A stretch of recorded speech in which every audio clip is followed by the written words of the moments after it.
Hey everybody, this is So Many Sequels, your book club for movies. I'm Josh. And I'm David. This week on the show, we're talking about Tetris, a movie that one letterboxd reviewer called Argo for video games, We which is also, it's true. We also talk about a couple of other new movies like Flamin' Hot on Disney Plus and Hulu, as well as the Michael J. Fox documentary Still. we have got all that and more on this episode, so be sure to turn your headphones up because we're going to have a good time. Be sure to check us out online at so and subscribe in your favorite podcasting app, wherever you're listening right now. Subscribe so that you can, get new episodes whenever we release them. And of course, be sure to find us on social media. You can find all that information at so Okay, without any further ado, enjoy our review of Tetris.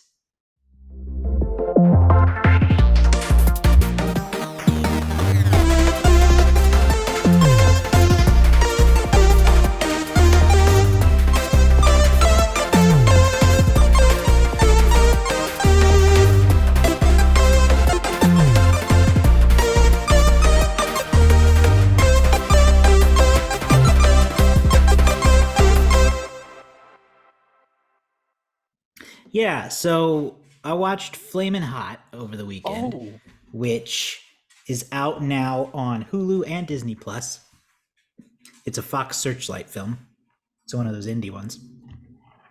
And it's about this man who worked at Frito-Lay in the early 90s. He was a janitor, and he claims to have invented the Flamin' Hot Cheeto. And I don't really know the credibility of this movie. I read the historical accuracy section of the Wikipedia, as we do. And there's some dispute from Frito-Lay about whether or not any of this happened or not. But then he claimed, the janitor man, he was a janitor. He since climbed the ladder and became like a marketing executive at Frito-Lay. So he climbed the ladder pretty far. But anyway, he said, well, of course, there's no record of it. I was a janitor and nobody wanted to listen to me for a long time. And that's kind of what the movie's about. He works at the plant, but he's super fascinated with how the Cheetos are made, and his family loves Cheetos.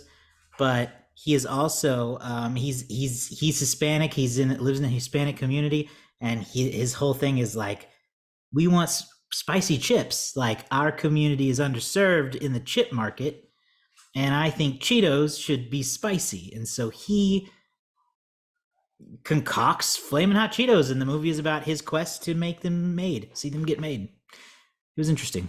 what an interesting and yet at the same time not interesting story. It's like I don't know why this trend has started. We're going to be talking of this genre trend today. Yeah. But whether it's Air or Tetris or Flamin' Hot or the Blackberry movie, there seems to be this trend of how something vaguely mundane got created. Like, I mean, Air Jordans are pretty popular, but like, has anybody ever like? I think people's fascination with Air Jordans has mostly to do with Michael Jordan and less so with the dude who came up with the idea for them. Right. And when you watch the movie, you'll see that was the point all along. Mm-hmm. Mm-hmm.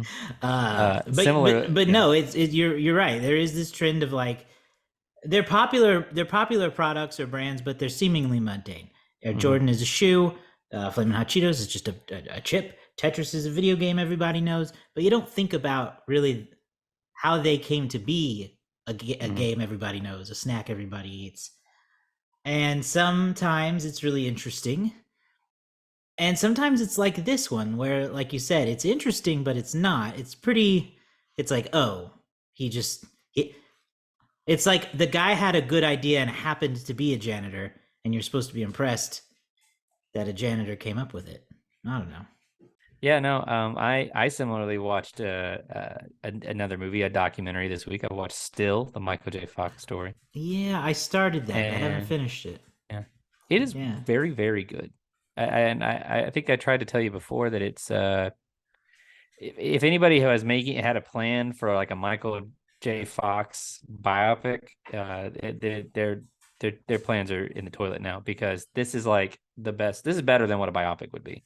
Like, there's they're sort of dramatizations, recreations of moments in his life, but then they also stitch together moments from movies that kind of that he has done or TV shows that kind of fit with the tone he's setting for the conversation. Yeah, I'm about probably 30 minutes into it. So, even just from the little bit I've seen, I've gotten into some of that um kind of filmmaking. I don't even know what you call it, but yeah, it's very cool. And Mm-hmm. I couldn't really look away from how they managed to do these recreations mixed in with real footage to make it look like it is almost like they made the fictional biopic within the documentary. Yeah. They actually show, basically, they show him, from the head down or from the neck down or from behind, and then Mm-hmm. mix it in with these clips to make it look like he's running from set to set and all this stuff. Very cool. Right. Yeah, And it's very frenetic and yeah, very good. Michael J. Fox, hang on. You just hang on a second, because sometimes when I watch movies, I take notes of quotes I liked. And the one I wrote down is when he said, "I am a tough son of a bitch." And I was like, "You are, Mike. You are." He is. I think it's I earlier on he talks about because he talks about he fell and he like fractured his orbital bone and like his cheekbone falling onto a piece of furniture. And I was like, gosh, that must suck. I know. Well, And he talked. I got to a part where he talked a lot about, he doesn't want sympathy. That's not what. In fact, he really seems to reject it, and I can see why. He seems very determined to live as normal of a life as he can, mhm. and At the not same yeah. ask for sympathy. At the same time, watching it as someone who grew up with Michael J. Fox as sort of an icon, and I don't know if I go so far as to say like a role model or anything like that, but you watch he was a big part of movies I watched as a kid. It's hard Yeah. not to watch someone who played your heroes and not be a little bit sympathetic when you see things like him struggling to walk out of his hotel or him have difficulty him kind of explaining like how the he got the how the diagnosis was explained to him you know it's difficult and I mean it's hard not to be sympathetic, but at the same time try to understand like sympathy is not really what he wants people to see this and to say, hey, what can we do to Yeah. make Well, sure that nobody else goes through this. yeah. It's. I think he's got a really good outlook. I think on his life, especially because you look at the fact that he was diagnosed with Parkinson's when he was 29 years old, Mm-hmm. at like the height of his fame. Mm-hmm. So it's like he had everything, and then had it all taken away, Mm-hmm. and that would be hard for anyone to deal with, let alone a 29-year-old guy. It is amazing too when when he tells you what his first when he noticed his first symptom and when much he did after that, because he didn't I don't believe he came forward with it until I don't remember 99 or Yeah, no, it was something like mid that. 90s, I think. And It the was move yeah. he acted for several years with it. Yeah, and he said his first symptom that he noticed was in 1990. So like it was a while before of him living with it, and he talks about you'll get into this when you finish it. He talks about the ways that he found to cope with it on screen. I bet that's Um interesting. it was kind of like cuz it's something that like once you see it, you won't be able to not see it Yeah. in the future. Yeah, I'll have to, now I want to finish it ASAP. Because I think I've also heard him talk in interviews in the past about, he basically didn't, he wanted to keep working without telling everyone until it was too hard to hide, I guess. Mhm. And it was getting to that point when Yeah. he eventually left Spin City. Yeah. And Anyway, that's a big moment in the thing too is when he started spin sitting. So well, that sounds better than the Flamin' Hot Cheetos movie. it might And be. I don't even have bad things to say about Flamin' Hot. I just Yeah. don't have great things either. How long Anyway, was it? it was under 2 hours. Okay. I don't remember exactly, but it was more than 90 minutes, but less than 2 hours. So they didn't establish a Cheeto cinematic universe, which they could. They own Doritos. They own Fritos. everything. How did the Fritos. chili cheese Frito get made? Exactly. Exactly. Who put Cool Ranch on the first Dorito and why? Who made the? Oh gosh, what's the blue one's called? Is that the Cool Ranch? The The blue, blue like bag. the blue bag. Is that the Fiesta Dorito? Whatever Blue that is. bag, I think, is Cool Ranch. Yeah. Yeah. Oh goodness. Well, let's get into our topic of the week, the big topic. We're Yes. kind of going back to game month a little bit. Yeah. Some sort of late return to game. A little late return to game month, but not really once we get into it. Right. Today we're talking about Tetris, which came out this year on Apple TV Plus. It stars Taron Egerton as Henk Rogers. Mm-hmm. Um, Letterboxd describes this film as in 1988, American video game salesman Henk Rogers discovers the video game Tetris. When he sets out to bring the game to the world, he enters a dangerous web of lies and corruption behind the Iron Curtain. The Iron Curtain, for our non-history students, was the like sometimes invisible, sometimes real boundary between Russia and the West Mm-hmm. during the Cold War. Yeah, the USSR. So I thought this movie was going to be about Tetris, Mm-hmm. like the game and how it's made and that kind of stuff. But we stepped right into a friggin' espionage thriller with this one, huh? Were We you as did. surprised as I was? Yeah, I was gonna say talk about a movie that I wish was 90 minutes. It was a lot. It was heavy in terms of its intensity. A lot of what's the word?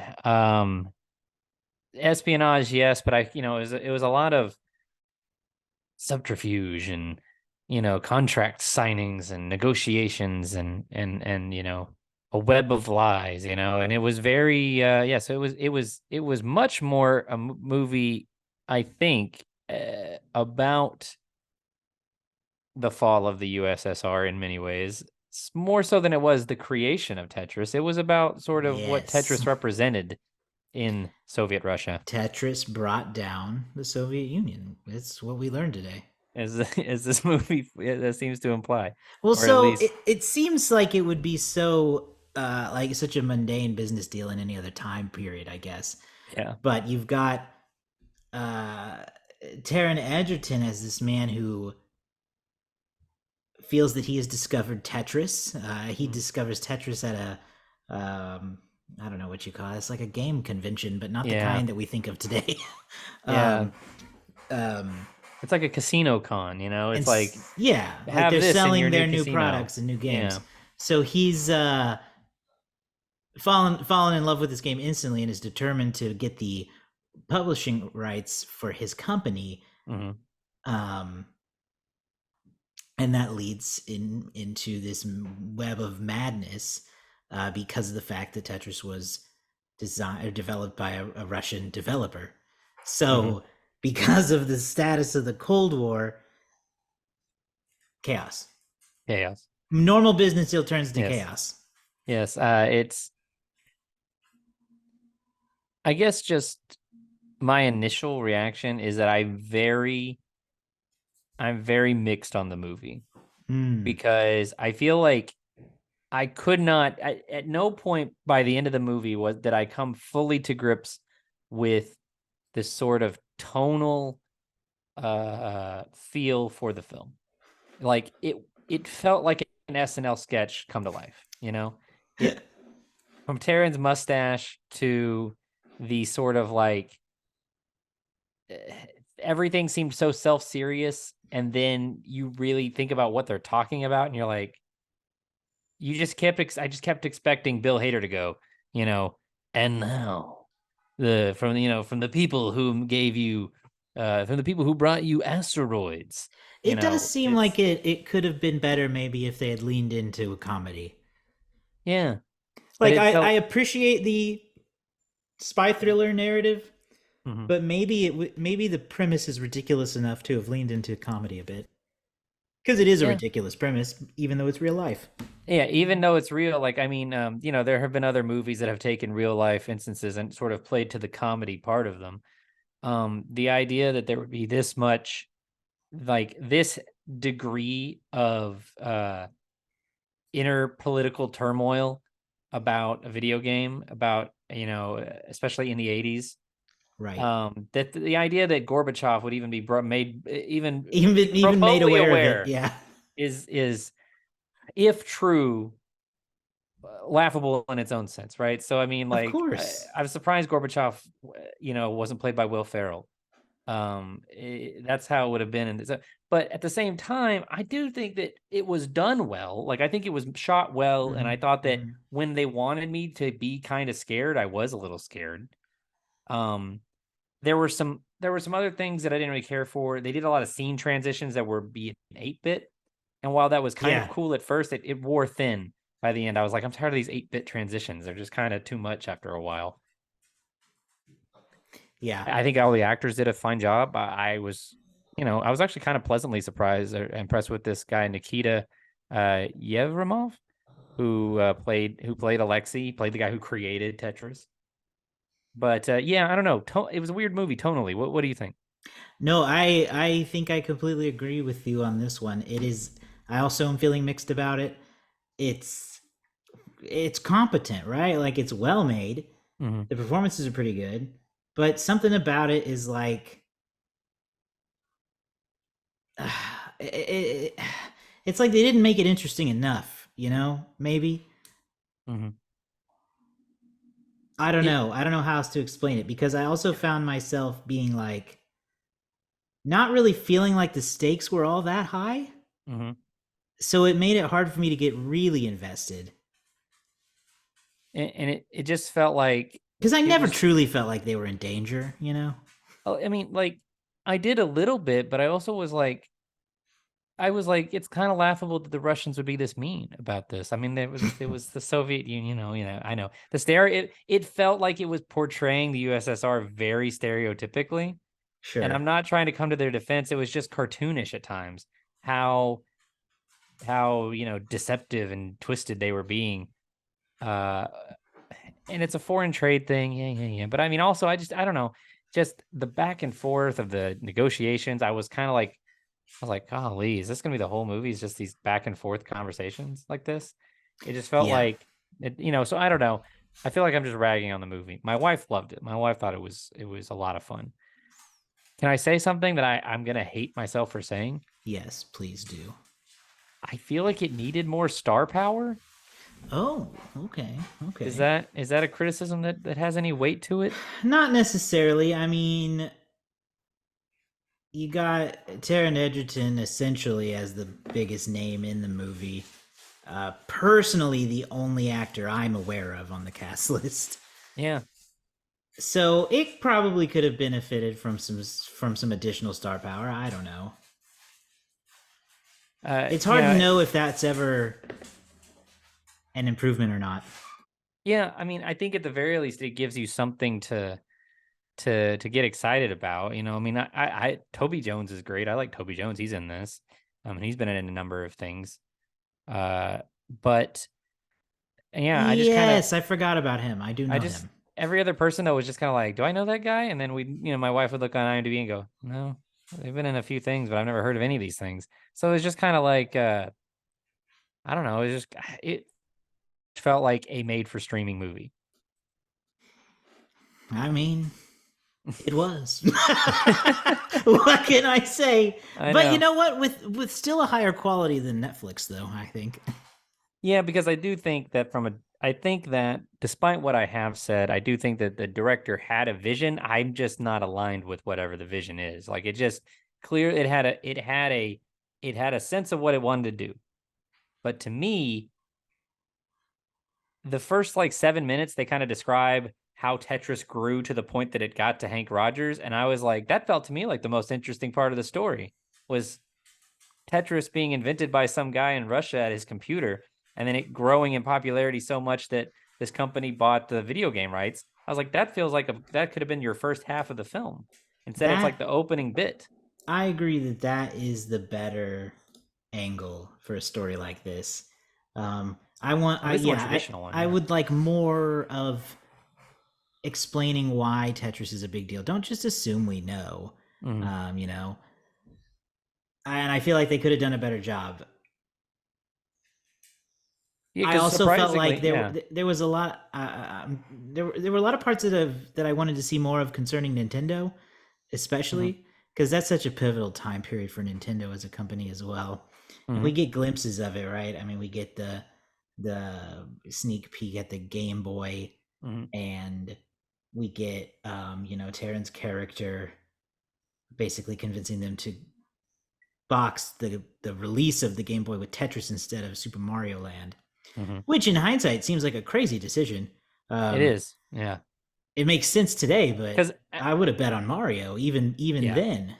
as ridiculously fun as Tetris is, yeah, It's why wouldn't you Mario. package it with Mario? I said, it does make he makes a good argument, but at the same time, I was like, that's a big gamble to take. Yeah, because I did expect this to be in a lot of ways a little bit of a love letter to the game itself as well. But aside from a couple of comments towards the beginning and a little bit at the end, they really don't. I don't think really get into what it is about Tetris that's so exciting and so fun. Like Tetris has been ported to like every system possible. I had it on my LG Shine back in the I day. don't know. I think it's an iPhone app. I spent $9 on Tetris for my phone. My parents about flipped their lid How many because dollars? nine. $9. It was $9 on the phone. I think maybe I have that wrong, but I remember my dad and mom came to me and they were like, how did you spend $9 on the cell phone bill? And I was like, I bought Tetris. And they were like, Sorry. don't that they're like, that's the last thing you're ever buying on that phone. I'm like, I'm sorry, I didn't know. Anyway, loved it That's on there. Played funny. that all the time. Tetris is a great game. Um, Kind of buried in this movie is how fun of a game Tetris is. The most offensive part of that story is Tetris costing $10 back I then. think it did. Maybe I'm remembering it wrong. Maybe it was like $1.99. I don't remember. I just know the number nine was involved. I love it. I love it. I don't know. So outside, I was gonna ask outside of that experience on your, what would you say, LG Shine? Yes. Did you like grow up playing Tetris a lot? Because I didn't really. It was just always kind of there for me. Yeah, there was always like I was never into it. there was always like a version of Tetris somewhere that like whether it was like a arcade or a friend might have it on something that I would, but I mean, I didn't like spend hours on it as a kid, but it was kind of like it's like Snake. It was like a game that was sort of like you would find it somewhere, you'd play it on a computer. I think I remember playing Tetris in like my keyboard class, like when we're learning how to type, there would be like a site you could go to and you could play a version of Tetris. But yeah, once I got it on my phone, I was just I was just playing it all the time, just lines. And when he does have a line when in the movie, Taron says, Hank says that when he closes his eyes to go to sleep, he can still see You falling can still blocks. see, yeah. And I'm like, that's for true. Because if you play Tetris for long enough, you will start to like dream Tetris blocks. Um, I mean, it did make me want to play the game. oh, So it, as marketing, it worked. it did make me laugh though, because I was like, Tetris is a very fun game, but I wouldn't consider it a game that you could get like years and years worth out of if that was like I like give me Mario because there's levels I could beat that level then I move to the next level and it's continually changing. Tetris is like you play it, I feel like once you've played Tetris like a couple of Once. days, you kind of like, or a couple months, you're like, I need to take a break from this. It's like Wordle, you know? It's Wordle. It's words with friends. For the older millennials. You play it in bursts. You don't Yeah. play like Tetris like every day for the rest of your life. Well, it's interesting because like the game is so, especially when it came out, it became so popular that it's kind of hard for me to wrap my head around it in today's uh pop culture environment, because Mhm. today everything has like a fandom, and there's no like Tetris fandom that I'm aware of. I Now that Yeah. I've said it, it definitely exists, but it doesn't feel like there's a Tetris fandom. No, I It mean, just feels like everyone likes right. Tetris. Well, there's no story to Tetris. There's no Right. There's no like there's story. nothing There's you can no attach to it. characters. It's like chess, you know. There's competitive Tetris, just like there's competitive chess or checkers or games like that, mahjong, whatever. Like there's no mahjong fandom, but there's hundreds of little old ladies that play mahjong like crazy, right?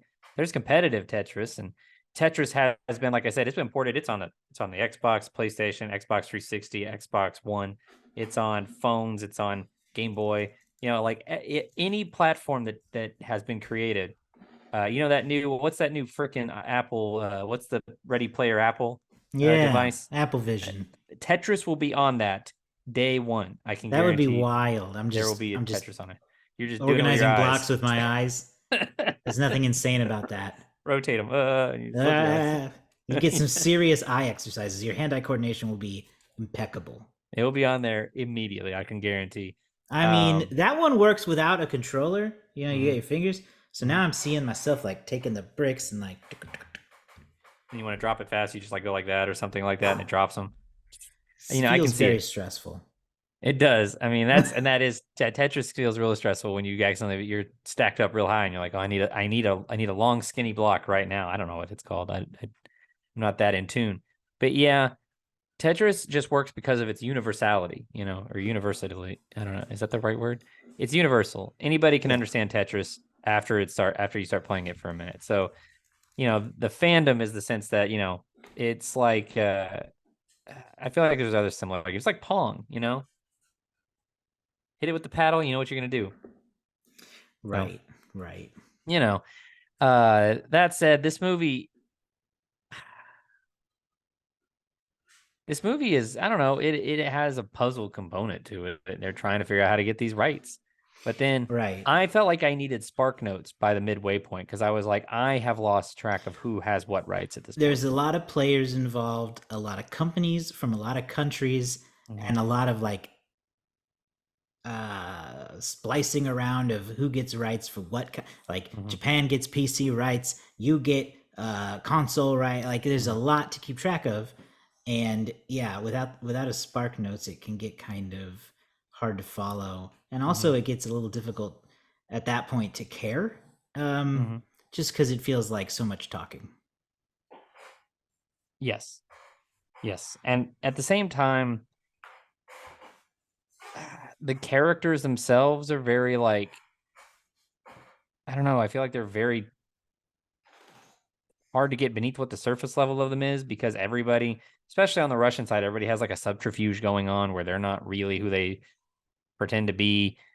Characters are lying about who they are, so it's kind of really hard to know who a lot of the characters actually are and who you're supposed to like root for, sympathize with, feel like you can trust. Mm-hmm. So it's very complicated. So I don't feel, and I feel like that you can do that, and the characters seem complex, but here it just kind of felt like characters are being weirdly inconsistent at times. I was not sure. So we can talk about one character specifically. Kevin Maxwell, call me Mr. Maxwell. I felt like I was not sure what they wanted what the movie wanted my opinion of him to be, if they had a feeling of what they wanted my opinion to be. Because at first I was like, oh, this guy's a dick. And then I started to think like, well, he's kind of a dick, but his dad also undermines him at like every time he tries to like assert himself. And then he was like, "No, I'm not going to pay you off, Russian KGB agent." And I was like, "Well, there's a little bit of spine to this guy. So I mean, that's kind of somewhat admirable, not caving to fascism or whatever, right?" And then his dad does it anyway. And then at the end of the movie, they're like, "Oh yeah, by the way, Kevin Maxwell, that guy that you started to develop sympathy for towards the end of the movie, he took the entire rap because his dad died under mysterious circumstances." And I was like, "Well, that sucks for that for that guy a Yeah. little bit." Yeah. Am I wrong? Am I wrong? Like, I felt like that guy was a dick, and then slowly but surely I was like, okay, he's not a complete dick.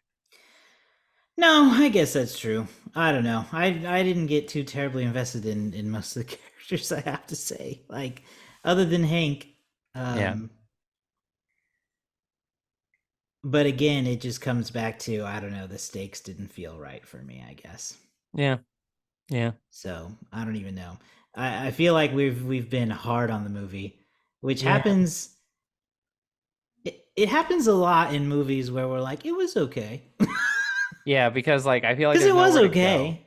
There's nowhere to go from okay but down because you just start to think about all the things that didn't work for you. Because if it had worked for me, I would have been like, oh, very excited about it and talking about all the things. But like, I just don't know what, you know how sometimes you watch a movie and it's like, not everything about it was great, but one thing really stood out. Yeah, Nothing really stood out here for me. no. There's So that's no standout moments or scenes or speeches or lines. Uh, performances. it's all just I mean, fine. I was I did do research to see how historically accurate it was, and apparently it was close in some respects, minus the car chase at the end. My wife was looking into the car chase, and they said that they did have to leave Russia very quickly, but it wasn't that quickly. Like they fell asleep at the airport waiting for their plane to leave. So it wasn't like they were, you know, running through the airport to get on the plane and just barely beating the KGB there, or anything like that. So they and the director admitted, like, yeah, we embellished that part just for the excitement part of it. But yeah, I don't know. I feel like I have ragged on it. It's not a terrible, terrible movie. It just didn't work for me. Yeah, I think that's where I'm gonna land too. It's not bad. It's not. I didn't even. It's not even that I didn't enjoy myself watching it. It's just I don't know what I'm supposed to do with it. Exactly. Exactly. So, well, on that note, there's no reason to drag that out any longer, and there's No. no box office for this, No, right? I thought about looking into, I couldn't find really the information that I wanted. I tried looking into how successful Tetris has been as a game, Oh but yeah. unfortunately, the most recent data is only from 2010. Hmm. So, as of 2010, estimates are that over 500 million copies of Tetris have been sold in one form or another. And some Yeah, estimates say that it's conceivable that, the Earth's like 6 billion people, right? It's conceivable that at least a sixth of the world population has played Tetris at some point in their life. that's crazy. So, I did see that it. I don't know if this is still the case, but it had set a world record for being on the most platforms. yeah, It's like 65 platforms. easy to Tetris has translate. been ported to. So Yeah. big game. Everybody go play Tetris now. Um, there honestly could have been more product placement. I think.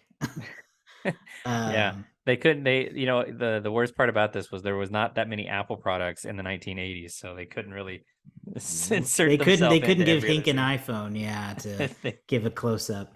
No, there was no Uh, iWatch that they could have him looking at. no, there Is that was what they call not. the watch? What is the watch called? That is just Apple Watch. Apple Watch. It's not Yeah. called the iWatch. Surprising. No, no one's ever called. It's never been called the iWatch. That's never been a thing. All right, all right. I um, was always hopeful that Apple would come out with their own cold dairy products and they could have the ice cream. I like that. Right. That's funny. I will say, talking about the Apple Ready Player One thing earlier, I've seen a lot of people making fun of it, and I get it. I get it. Yeah. But everybody made fun of the Apple Watch when it came out too, and now it's on like half the people's wrists. So Yeah. I would say wait like 5 years before we make fun of it, because after Apple Vision 5 comes out, it'll look like Yeah. sunglasses, and Well, everyone and will want it. and people were skeptical of the iPhone when it came out, Yeah. and I mean the iPod when it came out. It's just it takes a few iterations for it to really, you know, fit work and feel right. They got to get out a lot of the bugs. The people who have it the worst are the early adopters, the people who get that first version Which at and then $3,500 will not be me. not gonna be me either. Not gonna be me either. I'm I gonna wait on remember, that one. it's very similar to the Microsoft was doing devs a long time ago for the HoloLens, Oh yeah. and they've had success with that in terms of like practical use. Like I think like doctors and architects have been able to use it as like a visual aid tool, and it works pretty well. But they were like, we haven't gotten it down to like where on a consumer level it would make any sense to sell. And I'm surprised. And Apple kind of said that they weren't going to do it until they could do that either. And then I was surprised that they were like 3,500. That's the price range for I for know. people. I know. But the only weird thing about it to me, we're completely off rails now, is It's fine. you can see your eyes through it, or your eyes can be seen through it. I Yeah. get it, but also it looks weird to me. I just don't like the way it's done, right? I don't Yeah. like the projection of your eyes. I wish that they could just find a way to make it actual see-through glass. Mm-hmm. Because that's the concept, right? Is that it's supposed to be more augmented reality instead of Right. full virtual. So, and that's why I think someday they'll get there, right? Where it'll just be tinted glass. Yeah. That'll somehow work. But Yeah, Google Glass will be reinvented in a new way, and it'll actually work. Remember this? Remember the Snapchat glasses? Yes. Those were What weird. an idea. Way ahead of its time. Anyway, let's talk about some letterbox reviews for this movie. Yeah. It's letterbox time. These feel a little unhinged. 3 stars. Taron and Mr. Tetris should have kissed. My wife read that one last night. 3 stars. That holding out for a hero needle drop sent me into orbit. I don't disagree. Gosh. I was going to talk about that. This is like the 4th movie this year I feel like I've watched that has the holding out for a hero. 3.5 stars. Best use of I Need a Hero since Shrek 2. Yeah. 3.5 stars. Tetris collapsed the USSR. Mm-hmm. Mm-hmm. 3 stars. The sexual chemistry Taron had with both Tetris and the Tetris inventor.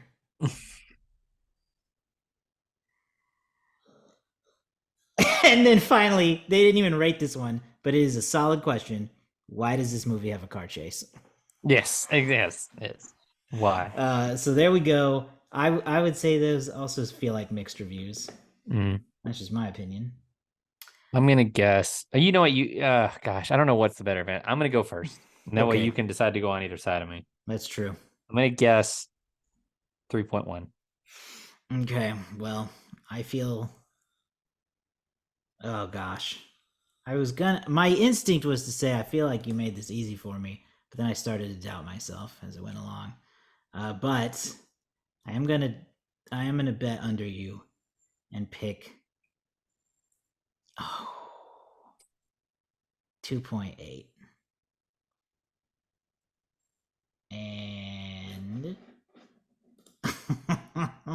no direct hits. Okay. No direct hits, so no bonus points today. But I've let you win again. Dang it. I'm excited, but also really bad. I undercut way too much. This movie's a 3.5. Which I think is way higher than either of us felt about it. A little higher. I'm not going to give it a bad score. But 3.5 stars on Letterboxd for Tetris on Apple TV Plus. I'm a little surprised. I know, I am too. Because my rating is going to be a 3. Earlier on in the movie, I was like, this is headed towards a 2.5. But I don't know. I'm feeling generous. I didn't hate it. I just really was thrown off by it at times. So I'm just going to say a 3. I think I'm also going to join you and give it a 3 for being not what I expected in a slightly worse way, but not so worse that I'm upset about it. Just, that's what I'm going to type that out. That will be my Letterboxd review. It was interesting. It just was also sometimes boring. Yeah. I think that about sums it up. That's weird. Okay, well, that is a wrap on Tetris. Mm-hmm.